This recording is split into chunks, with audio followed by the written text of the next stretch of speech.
everybody, to another episode of Realtor Hacks, Tips, and Tricks. I wish you were on here right before. We were having great dialogue. But just starting out, my name is Hallie Beeler-McCrory, agent in both West Texas and North Texas, specifically San Angelo and Dallas, Texas. And one of your co-hosts for Realtor Hacks, Tips, and Tricks. I'm also a host for American Dream TV, Emmy-nominated TV show all about real estate and lifestyle here in Dallas, where I'm at right now recording. And I've got my lovely co-host on here, Casey Stiers, also a host for American Dream, but in Raleigh, North Carolina. She is the downtown guru, but I would also say you're a pretty Wilmington guru as well, which is the beaches of North Carolina. And we're super excited. We've already been totally jive with her. Oh gosh, there's a bug. Sorry. Texas. Your bug. Athena Brownson, I'm so excited to have her on. She's just got a really cool background. You're based out of Denver, correct? That is correct. Yes. Pretty much covered Denver Metro and a lot of the mountain regions as well. Yes. Well, and it's super cool because Athena was actually a professional freestyle skier before, and we're going to talk a little bit about, how this helped her to become a really successful agent. So yeah, welcome Athena, and thank you. To have you. No, thank you so much for having me. It's such an honor. I love your podcast, and I just already love you ladies. Have had so much fun chatting all of the life hacks, and excited to see what we can share today and help everyone. We both have two French bulldogs, which. That's like an automatic bond. I think that, Frenchie owners, we just the monkey boo owner's not so bad. Come on, now. Rocky, yes. Rocky's a staple. We love Rocky. Rocky's secretly human. Well, and now you and Rocky taught us that there's potential. We don't know. I guess talk to your CPA, but we were talking about how Casey actually wrote Rocky off in her taxes as a guard dog. It didn't run him off in life. What better Ring doorbell system than having a dog that will alert you when someone's approaching, whether it might be the mailman. Regardless, the IRS doesn't know that. Again, consult your CPA people, but your dog might be a guard dog. I'm trying to convince if you have a home office. So you have to have a home office, you said? Yes. Okay. I think, post-COVID days, though, I don't know many that don't. I think the home office has kind of become a staple. Yes. So I know, definitely a trend we've been seeing. Yes. So tell us a little bit about how you got into real estate, Athena, and I want to hear a little bit about the skiing part too. Yes. So they all go hand in hand. I'll try not to go on too long, but I was born and raised in a little ski town called Breckenridge. If you know skiing and snowboarding, you've probably heard of it. My dad was a professional skier. He was an Olympic speed skier. So he also has that psychosis and a real estate developer. So he did a lot of residential luxury construction, building and developing in the mountains. And as such, you never grow up wanting to be what your parents do. So I never in a million years thought I'd end up in real estate. And here I am, and it's the best thing that ever happened to me. But with that, growing up in Breckenridge, I was on skis from the time I was able to walk. I think my dad had me in a little baby Bjorn on his chest from 3 weeks old on. You'd probably get arrested for doing that these days, I think. But back then, back 1990, it was kosher. So, I learned how to ski when I was 2. I grew up with very, very, very strict coaches. I started in racing, and I honestly attribute all my business success to the coaching I got as a skier and as an athlete, because they were setting me up for learning accountability, discipline, consequences, and just really being able to be in charge of your own success by what you put into it. So by the time I was 15 years old, I went pro, and that basically means you get sponsorships for different products that you wear, and you get paid for them, and you get paid to travel. And I did about a little over 10 years on a professional circuit, doing about 300 days a year on snow. Wow. And after like 9 ACL surgeries, a couple broken necks, I decided to retire. And I initially went into the world of interior design. I'm super creative. I love to be creative, super hands-on, but I just wasn't getting that fulfillment of having a limit to how far I could go with it. And coming from being an athlete where you're responsible for your own success, depending on how hard you're going to work, I really needed to find a career that aligned with that. And I was not in that place. So a good girlfriend of mine, this is about 10 years ago, which is crazy. I don't know where time flies. She said, Athena, like, why are you not in real estate? You love people. You're from Colorado. You have a great sphere. Your dad's a builder. You do interior design. Like, what are you thinking? And that's kind of when it clicked. So I agreed to have lunch with the owner of her company. I think it was a couple days after that conversation. And I literally quit my job the next day, had knee surgery, my 9th knee surgery, and studied for real estate that whole recovery, got my license, and then I blinked and it's been 10 years. Yeah, literally, I know. Yeah. So quick. Yeah, but I wouldn't trade it for the world. And honestly, being able to take everything that, my family really created in the mountains and bring it to Denver. I recently started developing properties with my dad down here as my partner. So as funny as it is growing up, you never think you want to be what your parents are. And now I wouldn't want to be anywhere else, honestly. And I'm super grateful to be able to, kind of keep the family business going. That's me too. Like, I never would have considered real estate, because my mom, she was a real estate agent and then was also a mortgage broker and then worked for a builder. And my whole upbringing was being in model homes and going to showings. I'm like, I freaking hate real estate. Like, I hated it. I was on freezing job sites like my whole childhood, walking like really cold construction projects. I was like, I never want to do this. Yes, I know. And then of course, my husband's a builder and developer too. And he's the one that got me into it. My mom was like, you said you never wanted to do, like, what? I'm like, yeah, I don't know. Here we are. I always tell everyone, life is not an adventure unless there's a couple of U-turns. And a lot of times those U-turns don't necessarily look like they're going to get you to the place you want to be, but it always ends up taking you to where you want to be. And I think that is what we can all attest to. And Colorado is known, just like North Carolina, they're the 2 hardest states to pass the real estate exam. Is that true? Yeah. North Carolina and Colorado, they're interesting. Yeah, no, I've had coworkers that are absolutely brilliant and they've taken it like 7 times. In North Carolina, but that doesn't mean. Yeah. I also hold a biology minor, so it's like I don't think you learn anything in real estate school that's actually applicable to how to run a real estate business. And that, I attribute all of my success to mentorship, and I got really lucky. I found an incredible mentor right off the bat. And honestly, I don't know how one can really, really take off without being able to find an agent that you can follow every move they're making, study everything they're doing. Like, I would go on showings with him, go to do open houses with him, watch him make market analysis, like everything that I actually tangibly needed to know to run a business, I learned from mentorship. So, it passed the test.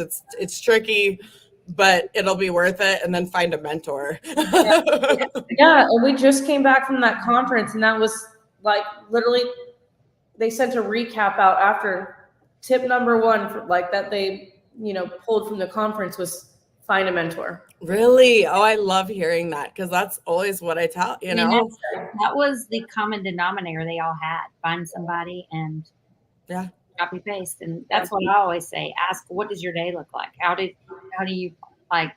Absolutely. And I think that's something that gets so lost in, real estate can be very solo, and it can feel very isolating, especially for a new agent. Mm-hmm. And a lot of times I think you just get assigned a mentor, and that mentor doesn't necessarily want to be engaged in like helping you grow.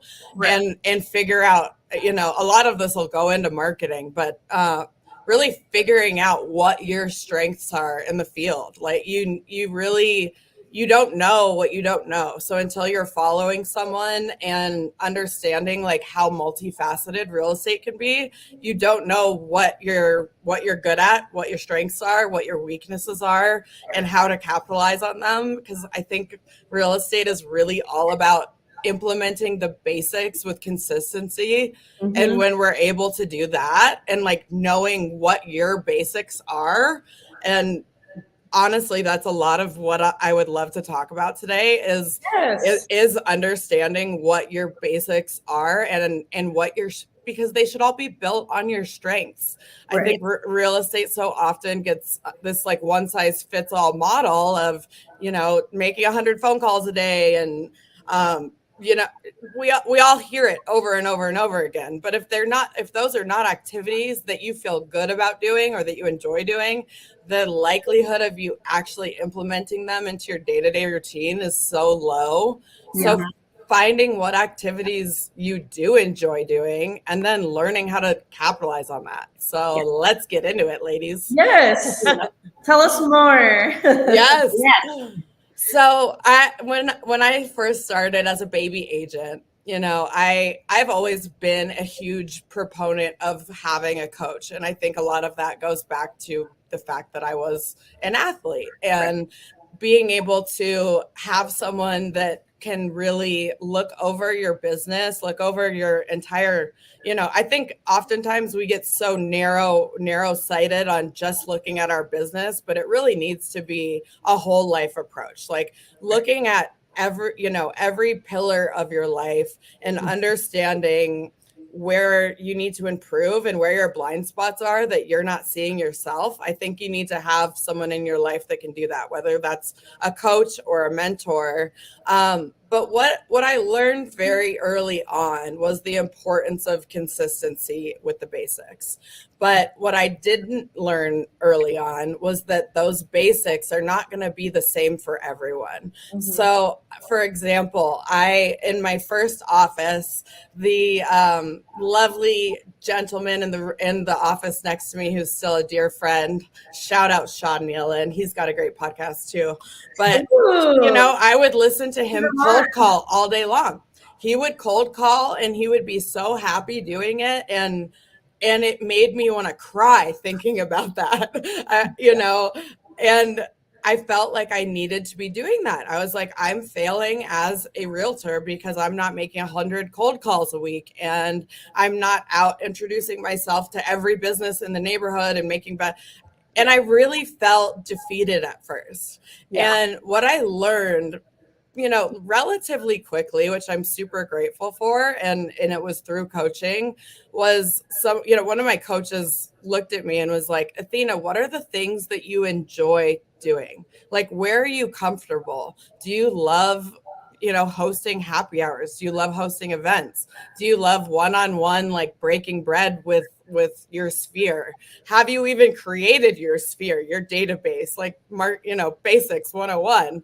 But finding what your strengths are and what your weaknesses are, and then building your, green time activities, your money-making activities based on your strengths. Yeah. And I think that's where so many young agents and agents overall kind of get caught up, is trying to fit into a program that does not really work with what they're good at. And when you're not doing what you're good at and what you enjoy doing, you're not going to be consistent with it. Your enthusiasm's not going to come through in what you're doing, and it's not going to be a fun job. So for me, it was all about finding where I felt, I always do the heavy and light test when I'm thinking about it, what activities I want to be putting in my basics I have what's called a greatness tracker where I go through and mark off as I go the activities that I've done for the day that are my basics. So where am I thriving? What do I love doing? And how can I really capitalize on that? And it comes down to figuring out, do you love being in front of the camera? Do you love doing a really customized newsletter? Do you love doing open houses? Are you connecting with small businesses? Like, there's so many different ways of arranging it, but really just implementing the basics really well. And marketing in today's day and age is such a big part of that. And what I have learned is that it takes a village. I was I was an only child, and I grew up skiing. That's a one-man sport. So delegation was never my strong suit. I always wanted to get everything done myself. And what I think you learn very quickly as an agent is that there is no way of doing everything by yourself at a certain point, at least. You need to build out a team that is there to support you. And it goes back to understanding what are your strengths and what are your weaknesses and how you can delegate out the weaknesses. So I'm super grateful that I've found an amazing team to help me implement what marketing I think works really well for my business. But I think everyone has to really look at where they thrive and understanding where they can be consistent in order to build your marketing plan for the year and in order to know what activities you need to be doing on a day-to-day basis. And if you want me to get into those, I can do that now, but let me know if you have any questions. I want to hear what you do and like your day-to-day and what your marketing plan looks like. Hallie, I'm not saying that's that's what I was going to ask too. So that's perfect. Love it. So I'll start by saying that I have, for the last 2 years, I have the most amazing executive assistant. I call her my boss because really, I think that a lot of times realtors we're like chickens with our heads cut off, running around trying to get it all done. But literally, and she really helps me keep it in line. But we've really figured out a consistent program for marketing that has completely changed my business, honestly. And it has been through hiring the right people and the right team and understanding where my time is best spent and what can be hired out. So I'll start by saying, website and reviews are absolutely critical. When you're getting ready to hire a professional of any kind, whether you're looking for a new doctor or you're looking for a great place to take your car, what is the first thing you're going to do? You're going to go online, you're going to check their reviews, testimonials, and probably go to their website. So this is just today's day and age. Like, you need to have an online presence. So making sure that you're extremely consistent with getting reviews from your past clients, whether that's on video. I think that's a really great social media tool. You can, have your videographer or just have them shoot a selfie video that's a live testimonial and also have it on your Google business page. But getting that content out there of people that like you, love you, trust you, want to refer you, and making sure that it's known that you are an expert in your field, in your market. I think that's number one. Number two, as much as I think, maybe some agents have been slow to adopt social media and thinking that it's not necessarily a tool that can build, be money making or bring in leads. I honestly was probably that person like 3 years ago, but I have learned that video and social media have become one of the best ways that I have been able to make incredible connections, not just with, potential clients, but with, agents around the country, with different vendors. Like I really have it's incredible what social media has done for my business. Yeah. But the reason that it does well is really twofold. One, consistency. So I work with a team that I need to make sure that I have enough content produced, that I have a video a day that they're editing, they're making sure, is I tend to chat a lot. I'm sure you, in case you didn't realize. So they make a realtor after all. So you said you have a team. So you have a team that just for your social media. Are they virtual or are they here? They are virtual. So the company is actually out of Ontario, but my editor is in India, and we are all on a WhatsApp group chat, and we're constantly discussing. I don't know what I don't know. I am not a video marketing guru by any means. So he's telling me, okay, this is how we can optimize your videos. These are the videos that are getting the most interaction and views. And if we can, pivot and make sure that you're focusing on that type of content, and maybe you should be thinking about these type of strategies. These are things that he is an expert at. I am not an expert at. So finding who those experts are, and if you can't, starting off, realtors, that's not in the budget for life. Like, you're just trying to get your business going. Right. Guys, look at who your favorite agents are on social media and emulate what they're doing. You don't need to have a marketing team that's running everything or a video editor. You can be editing those by yourself if you'd like to. You can also go on Fiverr and find an amazing video editor for a really great price. But the key there is consistency. So this team does edit and post my videos every day. And honestly, I can say that it would not get done if it wasn't that way for me. I know myself. I get, realtors wear 100 hats. That is not a hat that is going to get done consistently. And I think the reason that I have success with it is because of the consistency. Right. So whatever means of, connecting with people through social media or elsewhere, making sure that you're doing that consistently. Another part that goes with that is my monthly newsletter.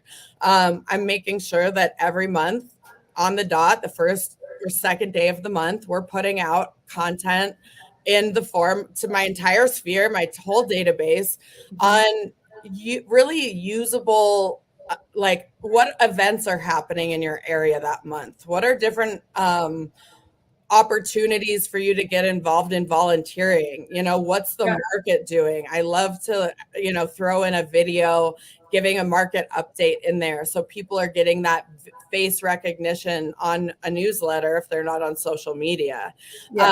And making sure that's going out really consistently.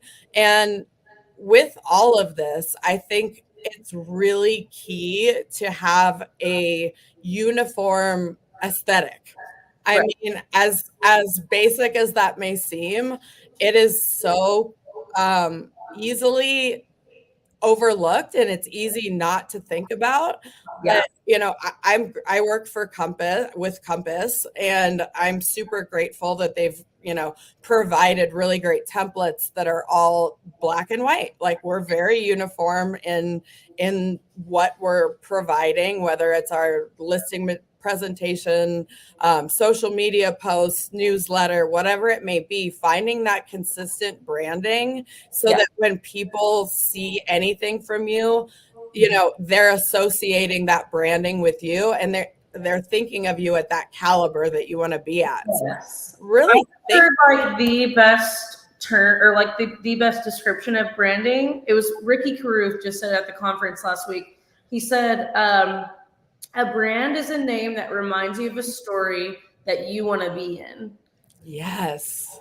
Oh my gosh, that's good. You're gonna have to text me that or something. I mean, I guess I could listen to the podcast again. So no, that's brilliant. Yes, I thought it was good. I think as realtors, it's so easy to forget or I hope it's not, because I fully believe in like a relationship based business. Yeah. But you really are more than anything selling a lifestyle. So whether that's, through video content of providing valuable insight on what's going on in different neighborhoods and maybe connecting with business owners in that way. But like, what story are you telling and what lifestyle are you, you know, and I think it needs to be a variety of lifestyles. And one of the first things I do with clients, honestly, if they have time, is I love giving a lifestyle tour of different neighborhoods in the city and saying,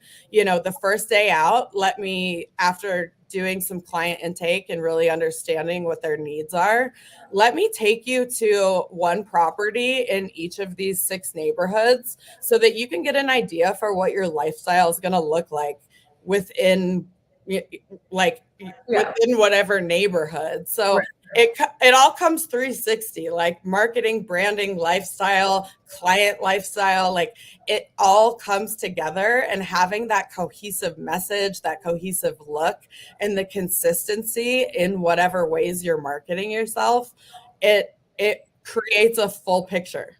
And that is exactly what people want. They want to feel that you not only have the credibility by looking back at your testimonials and looking at your past sales and your website, probably stalking you on social media, because that's what we do too. I mean, that's just the world we live in. But like, how are you showing up to a viewer who doesn't know anything about you, and what story is your brand telling? And for me, that's something that I implement with my team. Every quarter we do what's called a quarterly offsite. So it's basically just an excuse for us to get our team together somewhere that's not inside the office and look at, okay, we've created a marketing plan, probably at the end of December, January for the year. And we've created goals. Now, where are we? Have we hit, how well are we hitting those metrics? How well are we hitting our goals? Am I getting, all my newsletters out? Am I farming my neighborhood consistently? Am I getting my social media videos done every day? Like, what activities have I put myself accountable to or said I was going to be accountable to? And am I actually following through with that? Am I happy with what I'm creating, or do I need to make adjustments? And like, where are the holes in my business, and how can we fill those gaps? Do we need, whether that's hiring something out, whether that's getting something out of your business, constantly checking in with what's working and what's not working in your marketing and in your business plan, I think needs to be done at least quarterly. For us, quarterly works, but for others, it's monthly. And then having a tracking system to make sure that you're accountable for doing what you say you're going to do. If I've got a marketing calendar set up for the year that says I'm going to be hosting X number of events and I'm going to be putting out this much content, and my goals with that are X, what is actually keeping me accountable to doing those things? When I was in a coaching program, I'm in between coaches right now because one of my favorite coach ever is starting his own coaching program. So once that gets going, I'm going to follow his lead. Yes. But, I would have to turn in what I was telling you is called a greatness tracker every other week. So it outlines what activities I'm promising that I'm going to be doing each week from a marketing standpoint, from a connecting with clients. Like, am I doing face-to-face meetings? Am I doing, events, am I eating meals with people? Like, how am I building relationship with people in ways that are authentic to me?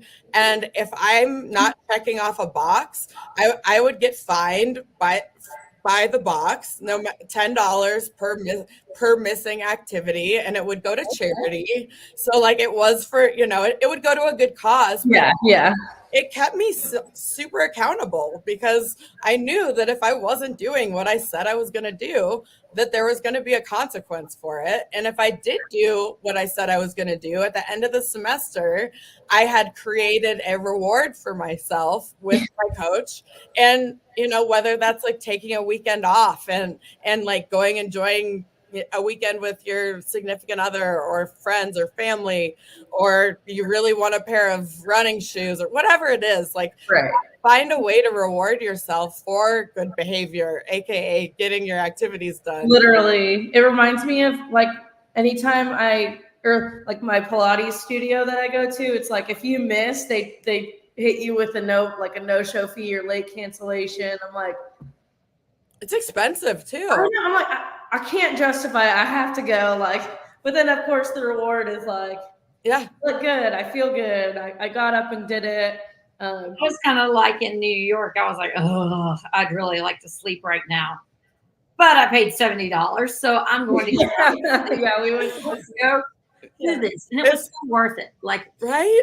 And those are the things too that are like, I put on my greatness tracker personal items as well, because I know that if I'm not showing up for my, like, I have severe health issues. I spend probably a quarter of the year in the hospital getting plasma transfusions. Wow. And I know that if I'm not taking care of myself and keeping myself accountable for that, that I'm not going to be able to show up every day, and I'm not going to be able to be the best I can be at work, with my friends, with my family.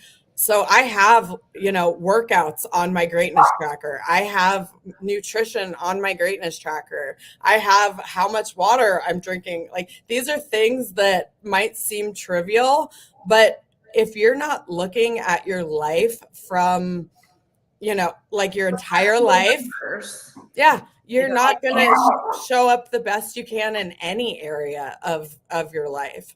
So I think when we get really clear on when we feel the best, how we feel the best, what activities feel the most natural to us. Like for me, like I said, video for me, I love getting behind my phone and just filming a quick video. I'm super comfortable with it. I'm on American Dream for years.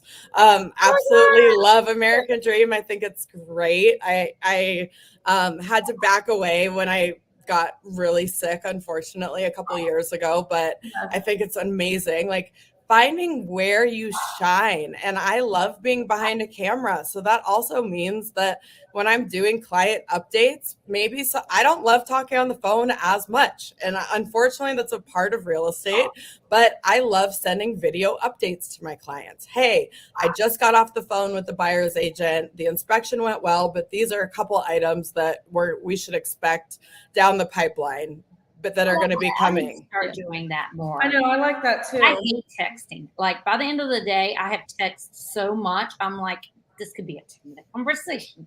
If you're my friend, we're having a 2-minute conversation. Same. And honestly, so I have a very, very rare, like a nerve disease, basically, where my body attacks my nerves. Wow. And because of that, this sounds so sci-fi, but if anyone has ever seen Better Call Saul, they'll probably get it.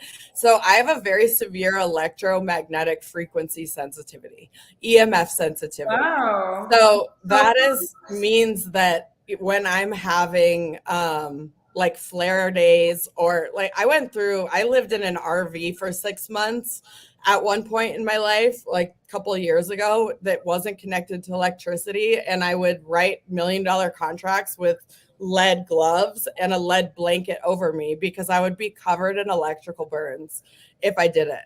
Wow. So like technology and real estate are one. And I have this very difficult relationship with technology. And I've really had to learn what works and what I can do, because at the end of the day, still, like, I mean, I probably have like 10 electrical burns on my hands right now because texting, like just from text messaging, or, you know, right before I need a plasma transfusion, if my nerves are really sensitive, like my computer will hurt me. So I've literally had to adjust my business and how I connect with people, and the most efficient and effective ways to do that based on the U-turn that my life took. And that's been quite the adventure, but it also has had me really get creative in how I'm connecting with people and made face-to-face time that much more important. And that's really what I love anyway. So it's put so much more emphasis on making sure that a part of my marketing plan is how am I connecting with my sphere on a regular basis? Yeah. And I say that that's in my marketing plan because there's no better marketing than face to face. Like you are your brand. You should be your brand. Your story should be your brand. So if I'm making sure that I'm, scheduling 2 to 3 lunches with past clients or whales or my sphere every week, if I make sure that I'm hosting, whether it's like a women's event, we did like a Galentine's wine tasting recently. Yeah. I want to make sure that my marketing plan includes what I'm best at. And honestly, that is clearly talking to people and really building that relationship. And, my business, I look at it, it's about 97% from my sphere. It's past clients. It's past client. It's connecting me with their friends. And then obviously I get some leads through my videos, which is amazing. But I've really had to cater my business plan, my marketing plan to the fact that I have these very rare, weird illnesses that sound more like a science fiction novel than real life, but it's real life. Right. And I think that's what the key for everyone is figuring out like what works in your life. Like if you love working out, why don't you host once a month a workout for your clients? Like what better marketing than to pay for a workout class for your clients and have everyone come in, maybe do like a little handout that gets you 20% off a mimosa after at the bar next or the restaurant next door to the class. But like what better marketing than taking your clients to do something that you love so that they're feeling that passion and they're getting to know you on a more personal level. Yeah. I think marketing, I feel like that should be the goal, is how can I get people to understand who I am in the most authentic way possible. Like I don't hide anything on social media. I take people on my plasma transfusions. Go to the hospital. Like this is, I want people to really know every facet of me as a human being so that we know that if we align and we're going to work well together, because at the end of the day, you want to work with people that you know, like, and trust, as every coach would ever tell us. Well, and I like how it comes full circle because, like you said, the best way to connect with people is face to face. But I feel like the second best way would be through social media because or video too. Like you're connecting. It feels like you connect with somebody, but you're connecting with people on scale. Yeah, which is even cooler and more efficient than just like one-on-one. But of course, I love using. Oh, sorry. No, you're good. I just it comes full circle for sure. It does, and I love. I think that video can be used in so many ways to benefit our businesses and to benefit our clients. Like if we're putting out, in addition to a monthly newsletter, maybe you do,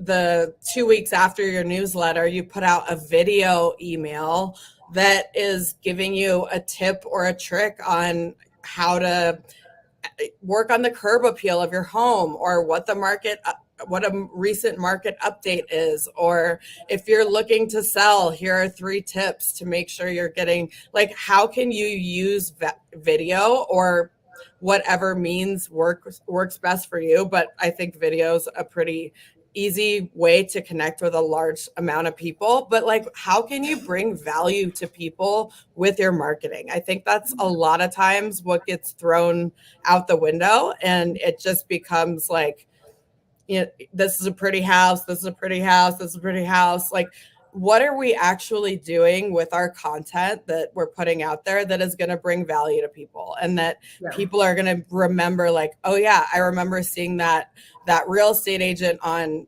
YouTube or Instagram, and they had really great tips on, top 5 things buyers are looking for in a property.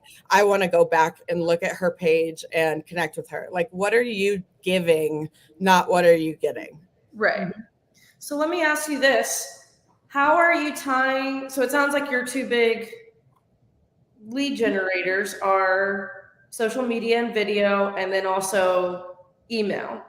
Are you funneling people from social media into, like, sounds like yes. Like, can you tell us a little bit more about that? Yes, definitely. So, and a couple things that I haven't talked about either are, like, I do some targeted farming in the neighborhood that I live in, and try and connect with as many people as I can. And my assistant creates an amazing mailer that talks about what our market activity is, like average days on market, average sales price, and then what events are going on in the community. So I do still believe that, like, having tangible marketing assets is necessary, but I would highly recommend differentiating yourself from the majority of agents that send a postcard. We do like a trifold to a smaller number of households, but I mean, I always say, like, you have to do something consistently for at least a year before seeing the results.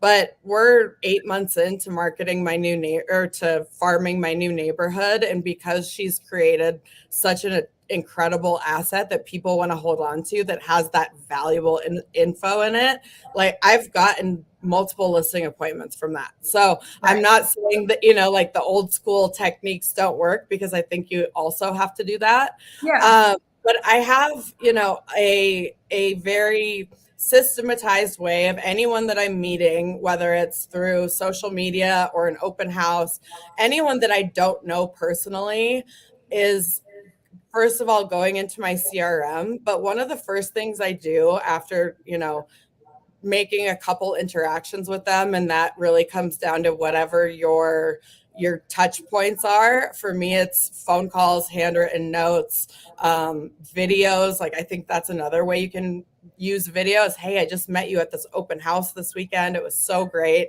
I'd love to schedule a time to meet in person and get to know you. But we send out what's called an all about you form, and via email, and just, it's like an interactive Google intake form that gets me as much information as possible about what that person's lifestyle looks like, so that then I can send them a little gift that has to do with what they put on our all about you form, so that it's personalized.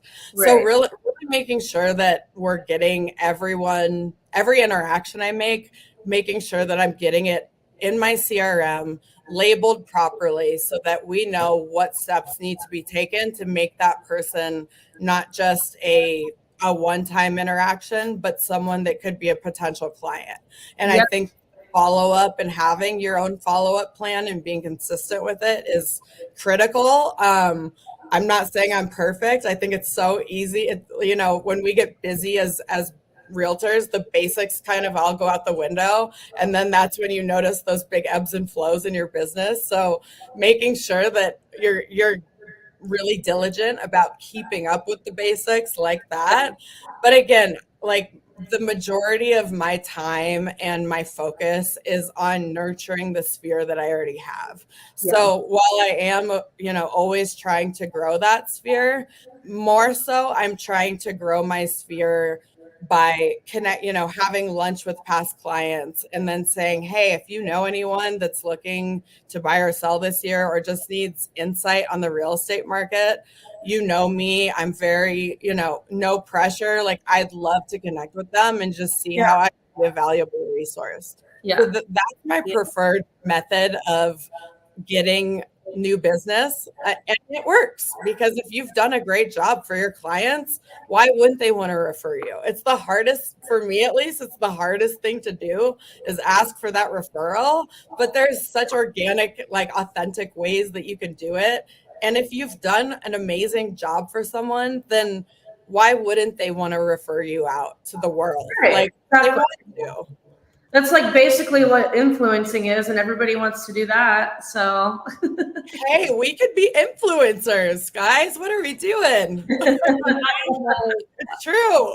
Well, Athena is for sure. Yeah, my whole real estate career is basically built on referrals and being a part of community and doing an amazing job. So that's exactly the kind of business that I believe in, that I strive for, that I cherish. And I think it's what creates that long-term just satisfaction too. It's like, I'm 10 years in and I still love my job just as much. I mean, much more than when I started, because when I started, I was like, what do I do? Everything's, going a million miles an hour and I have no idea what's going on. But no, I love what I do so much because of the people that I work with. When you're creating a business based on relationships and referrals and that triangle of trust, as my coach would say, you're going to be very happy with life and business and what you're doing and what you're providing and being a part of the most integral, huge chapter of someone's life. Like, I think a lot of times people forget buying or selling a home is one of the biggest investments chapters anyone will ever do. And we need to make sure that we're guiding them with the utmost care and providing the best possible resources and advice and that we can, because at the end of the day, it's our job to make sure that guiding them, letting them understand the process and being sensitive to their fears and needs. So.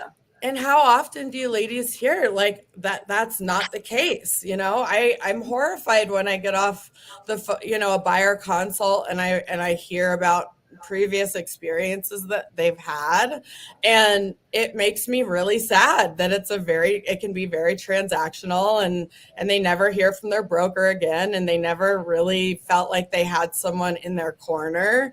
And that's the thing. Like, how can you make sure that you're their trusted advisor for all things real estate, whether that means they closed 2 years ago and need a great contractor recommendation, or you are their go-to for anything real estate because you've built that trusted relationship.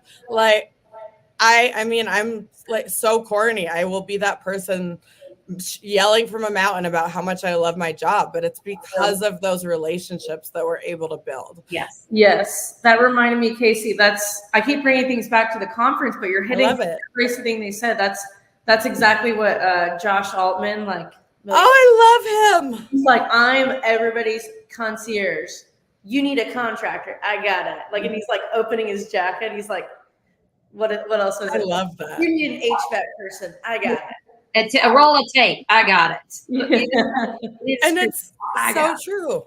Like, that's so true. And I love $1 million listing. I think it's like my guilty pleasure. A lot of times I'll be working at home and might have that on in the background, and I'm like, hey, it's basically like market. I'm learning. It's mentoring. Yeah, exactly. But you really do want to make sure that whatever marketing and touch points you're implementing into your weekly routine, monthly routine, yearly plan, that you're reminding people of everything, all of the value that you have to offer. Because a lot of times people will forget that they have, I need a referral for a great roofer. Like, a lot of times people will forget, but they're not going to forget if they're getting your monthly newsletter and your market updates and, a handwritten note on their home anniversary, on their birthday. Like, there are so many ways to stay connected with people and to make sure that you're top of mind for anything that the home offers. And there's video can really do an amazing job with that. The anniversary thing, a little hack I'm going to throw in there. Sorry, I'm going to interrupt you. Is every time I do a closing, as I'm doing the thank you note, I have these already printed, and congratulations, it's been a year in your home, and I go ahead and address it, and then I have folders January, February, March, April. So at the beginning of each month, I just grab them. They're already That's stamped. so smart. And I just put them in the mailbox and it's done. Mind blown. Oh, I love that case. I do a handwritten note. And you can print them on Canva. You can write them up on Canva. I did mine on Canva. That's brilliant. You should like make that a little, like, you should make it a little, and put it on like Etsy to sell. Or on my I buy things like that off Etsy all the time, like templates. And yes, me I can too. do it on Etsy, Amazon, and my Stanley store. You should, honestly, because that is something that is, again, And do it it's I'll taking buy it from you. the thinking. I would too. I think that is absolutely. There, I sold two. Okay, well, I will put it together. You've already got 2 clients. We're in. It's things like that's the teacher in me. It makes your life easy. Yep. And that's what it's all about, is figuring out how we can make things more streamlined. And my ADHD brain does not think in that way. It's all over the place. But I know that my amazing boss, I'll say, is systematized, and like that is something that she could easily implement, and it's going to be a game changer. That's a basic that is a game changer when it comes to marketing, and it is a reflection of how much you do care, because you clearly care if you're making sure to get this in place so that it is something you don't forget because you care so much. So much junk mail. If you get a handwritten card, it's actually exciting and relieving. Yeah. I mean, to me, it's like this much junk, one piece of mail. That's usually a bill. So from the IRS. And honestly, that's one of the biggest things that I do. And I guess that would be considered marketing, but I expect myself to do a minimum of 2, but my goal is 4 handwritten notes a day, because the best feedback that I get from clients is around my handwritten notes. And it's because it's me authentically making sure that they know that I'm thinking of them, checking in, seeing if they need anything. Follow back, follow through. And what better way than a personal, taking the time to write a handwritten note is something that has kind of faded away. If I could send a carrier pigeon, I would, because that would be even cooler. But handwritten notes will work for now. But that's something that's so personal, and it really exemplifies who you are as a person and how much value and how much you care about your clients. I love that. Yeah. It takes 2 seconds. You're already doing a thank you handwritten. If you're not, you should be with your pillows and gifts. Right. Yeah. I'm sorry. That's the one time you have to write something sweet and if make. If you're not, you should just run away. Even if you're not attaching it to a gift, you can order cards for dirt cheap. Count your pennies, and then it's 2 and 2. Like, this is already printed and everything. All you're doing is putting it in an envelope. You could even go as far as go ahead and putting 100 of them in an envelope. And go ahead and stamp in 100, and then just grabbing it and writing the address on it. Yeah, I do something that's called a letter of the heart once a quarter, and it's to like my closest 200 people, I would say. And it's a letter of the heart because it is something that I am really getting into, not just, what the last quarter in real estate has looked like, but what has been going on in my life that quarter. Like, how can I use this as an opportunity to make sure I'm connecting on like a real human level with people? And people love hearing your story, and they want to know what's going on in your life, and it's a really amazing way to stay connected. And again, we'll print, I'll write it up. It's about 2 page front and back. We'll mail them out, handwritten addresses, so it doesn't get looked like at junk mail and thrown away. But another way, just personal touch of making sure that people feel like you're they're on your mind and that you want to share your life with them. And then at the end say, I'd love to catch up over a cup of coffee and learn what's going on in your life. So letter of the heart is another thing that I highly recommend if you're comfortable sharing kind of what's going on in your life. And that's how I've really shared my health journey with my clients. And it's been the biggest godsend because it's created this huge support system that I never even would have thought of, honestly. But my clients have also become a support system that lift me up and like really encourage me to get out of bed when I feel like I'm dying. Well, how often, like, I feel like we can all say this, like, how often have clients become close friends? You know, it's that doesn't shock me, I guess. And your health, like, your health journey is very interesting too, but it's not that hearing about other people's that are like common health journeys, but it's such an interesting. It's bizarre. Yeah. Just how so much of like the non-toxic world and, getting off your phone, like that, how that has become more popular. Huge. Yeah. Understanding the implications. I like that you've chosen to take something negative like that and make it positive.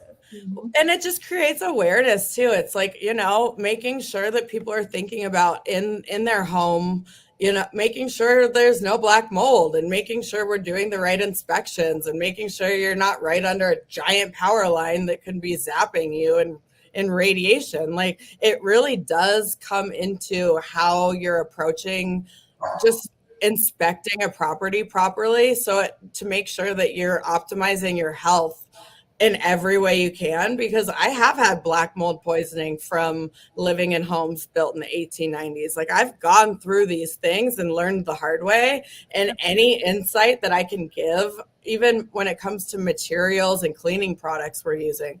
Like I love. Yeah, do you have an Amazon list or something like that? I do. I need to learn how to share it. I'm like such a newbie, but I totally will because I'm learning this whole Amazon thing. So maybe we can learn together. Let's do it. Honestly. I'm just Googling Athena Brownson Amazon. Let me know if you come up with anything because I definitely have a few lists made, but. Oh, you want to do a training for us on how to get an Amazon account? Can you? Yeah, I did it so long ago. Oh, because like one of my well, that's a problem. So let's talk about it. But like one of my moving gifts to a client, like I love providing non-toxic cleaning products, like just little touches that maybe people wouldn't think about. But if you're giving like a small piece of education on how big of a difference it's going to make for the safety and health of your home, like that is literally showing how much you care about someone. Yeah. Yeah. Through my Amazon list. So everyone find me on Amazon once I figure it out. Whenever we promote this, we'll link it in the pod, like in a story or something. Yes, as long as you teach me first. Perfect. I love it.